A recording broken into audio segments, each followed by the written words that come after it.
Well, I wanted to begin by asking you, what was it about this particular topic fascinated you and made you feel that you wanted to make a documentary film about it?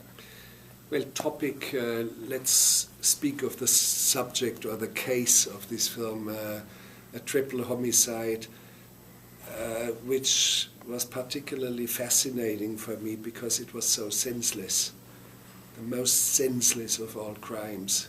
If you have a bank robbery, it has a certain aim. Yes, you are going for the cash, but here it's just mind-boggling how senseless it was, and I tried to come to grips with it.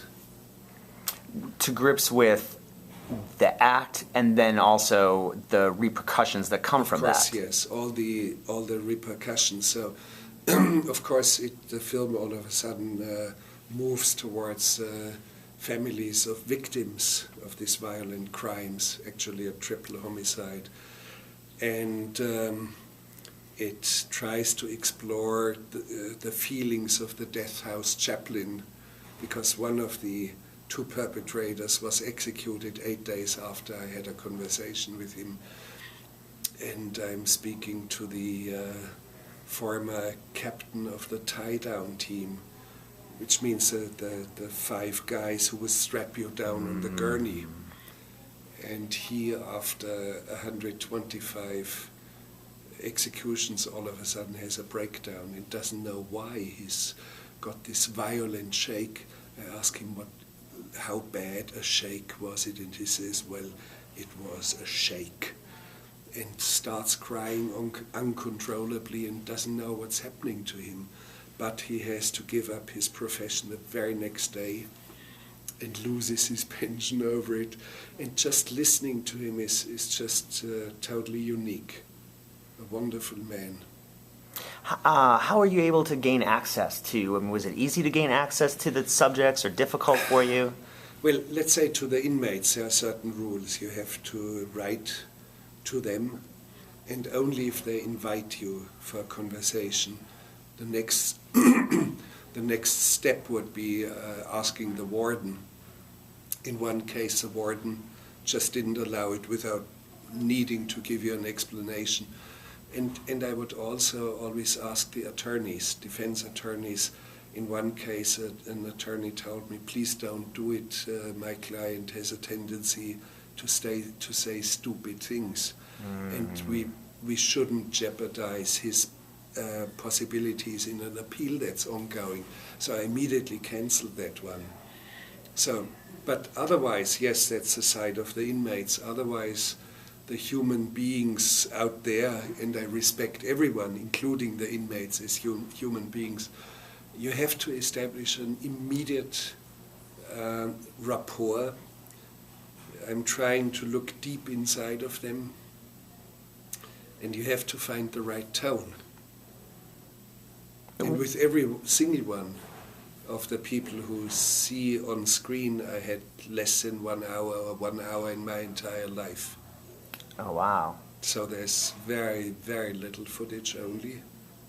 So pretty much what we see on screen is what you got. Well, I got something like 10 hours in the film itself is 1 hour 45 minutes. So of course I had but sometimes filmmakers in documentaries shoot 300, 400 hours, which I'm not into that kind of business. Because I'm going straight into what fascinates me, and of course you have not much alternative. You have to look deep into the heart of men. Well, let me ask you about that. I mean, did you feel that you, as a filmmaker, had an opinion going into this? Did that opinion change at all, or were you able to take your own emotions, your own opinion away and just document? No, it's not just documenting. I have a clear aims, clear fascinations, but otherwise you never know what's coming at you, and I do not have a catalogue of questions, not like a journalist.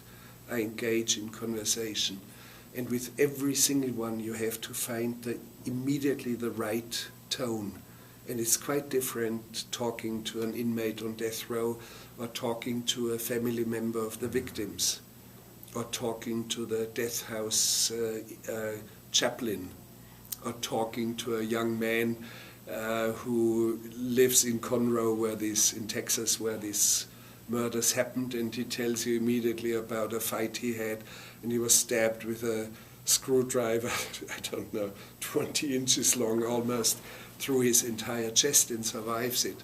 And he was an illiterate and talks about illiteracy, and it's really very, very beautiful. And I immediately connect with him in a way, and you can tell how much I like him. Yeah, absolutely. No, it's very clear in I the even film. asked him, show us your calluses. I felt it when we shook hands.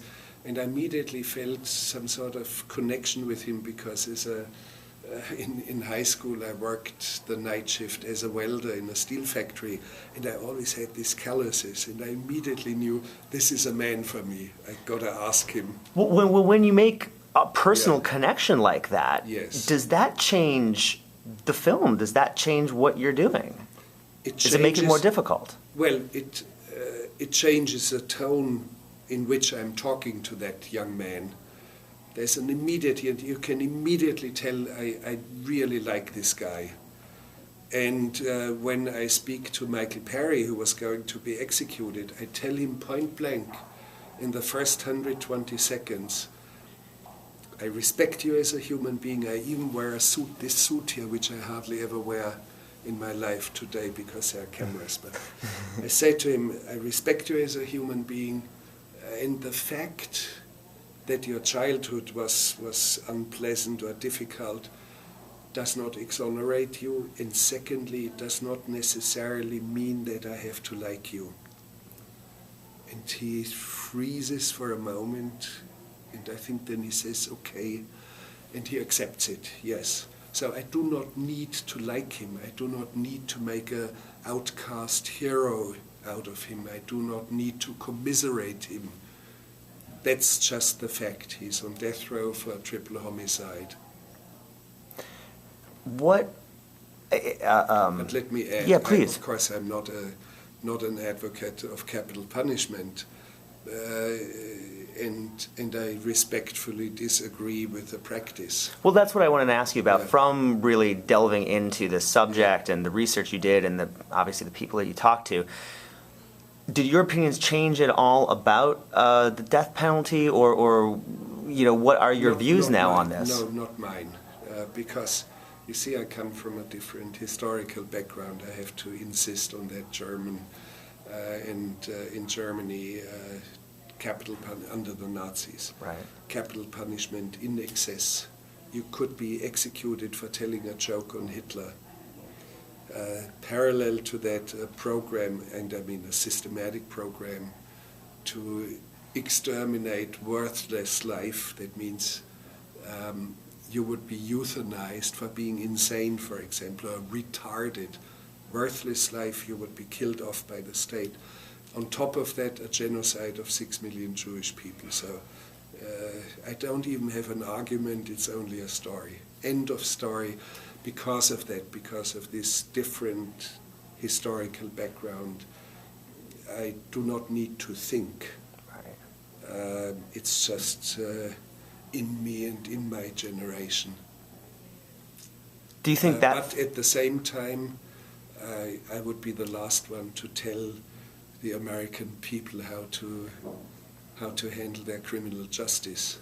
Right. Because in each state it's quite different. There are various levels of how to deal with it.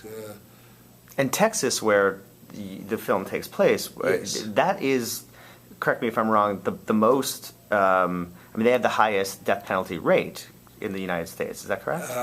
Execution rate. But for example, California has the highest population on death row. Right. You could be condemned to death, but there's a moratorium. They would not execute you. But you see, I'm really not into the business of Texas bashing. I have to emphasize it, and I say it everywhere, because I really like Texas. And you find some of the best, like Fred Allen, the former tie-down captain, and you find these solid, wonderful men of absolute integrity. You find them in the heartland of America. And Texas makes, they are so convinced about capital punishment that they make it transparent. They are media friendly. Texas, by the way, is the only state, I believe, where a jury can find you guilty of capital murder, first-degree murder, and in the punishing phase lets you walk free. Only Texas has that. If, for example, you are a battered wife and raped and raped and raped, and you finally kill your husband while he is asleep, of course there would be massive mitigating circumstances. And of course a woman who stabs her husband hasn't had a prior felony conviction. Then you would be eligible for being set free on parole.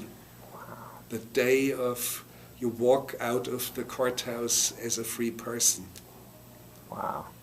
That's so, amazing. And we are talking of Texas. Yeah. Let's face it. Yeah. So there's good and there's bad. There's I wouldn't say good or bad. Texas is Texas, and they are dealing with it their own way. And there's a vast majority of the electorate in favor of capital punishment, and it's reflected by their elected officials, like the governor. You have to face it as it is. Yeah, take it as but, it is. As an encouraging sign, of course, the curve of executions is slightly going down.